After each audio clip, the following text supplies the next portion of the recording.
here, it's Ratun here. আমি আজকে video করতেছি হ্যাঁ অনলি বিকজ অফ বন্ধুদের কিছু টিপস দিব। টিপসটা হচ্ছে এরকম যে আমরা শুধু শুধু ফ্রেন্ডের সাথে ঝগড়া করি না, আমাদের কি দরকার ফ্রেন্ডের সাথে ঝগড়া করার? Friends are always friends. Friends are like you know they feel so good when they are with us. We feel very good, right? And আমরা কেন ফ্রেন্ডের সাথে ঝগড়া করবো না? আর অনেক সময় দেখা যায় যে অনেক ফ্রেন্ড অনেক একটা হেল্প চায়, নানা রকমের উসিলা দিক। তুমি যদি না পারো to help him in another way. একটা ফ্রেন্ড সাপোজ তার মন খারাপ, আমরা তার মনটা ভালো করে দিতে পারি, তাই না? একটা ফ্রেন্ড কোনো একটা ব্যাপারে অনেক ধাক্কা খেলো, আমরা ওটা নিয়ে মজা না করে তাকে বুঝাতে পারি। তো কিছু কিছু ছোট ছোট ব্যাপার থাকে। আর জীবনেতে আপস অ্যান্ড ডাউন থাকবেই।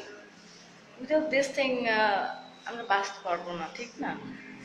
সো বাঁচার জন্য ভালো থাকতে হবে, ভালো থাকতে হলে ভালো মানুষ হতে হবে। আর ভালো মানুষ হয়ে থাকতে হলে অহংকার আর হিংসা এই দুটা জিনিসকে অ্যাভয়েড করতে হবে। অ্যান্ড এই দুটো জিনিস যদি আমাদের লাইফে থাকে আমরা কোনোদিন হ্যাপি হতে পারবো না। অহংকার থাকলে অনেকে আমাকে বলে আমি নাকি অনেক ভাবিস্ট।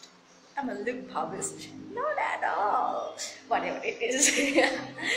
I'm not look so ভাবিস্ট and I'm not ভাবিস্ট, I'm not অহংকারী। জানি না what is the definition of অহংকার।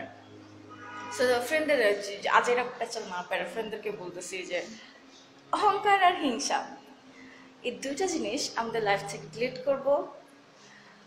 হ্যাপিনেসকে ওয়েলকাম করবো, কারো বিপদে এগিয়ে যাব, কারো ক্ষতি করব না, শুধু ভালো মানুষ হয়ে বেঁচে থাকবো। আমরা যদি ভালো মানুষ হয়ে বেঁচে থাকি আমাদের লাইফটা অনেক ইজি হয়ে যাবে। মাথার মধ্যে যত প্যাচ থাকবে না, জীবনের মধ্যে প্যাচ থাকবে। তো মাথার মধ্যে এরকম প্যাচ না রেখে, জীবনের মধ্যে প্যাচ না রেখে সোজা বইতে যেতে হবে, রাইট? খুদাই প্যাচাল করলাম। I'm sorry to disturb you all. Take care.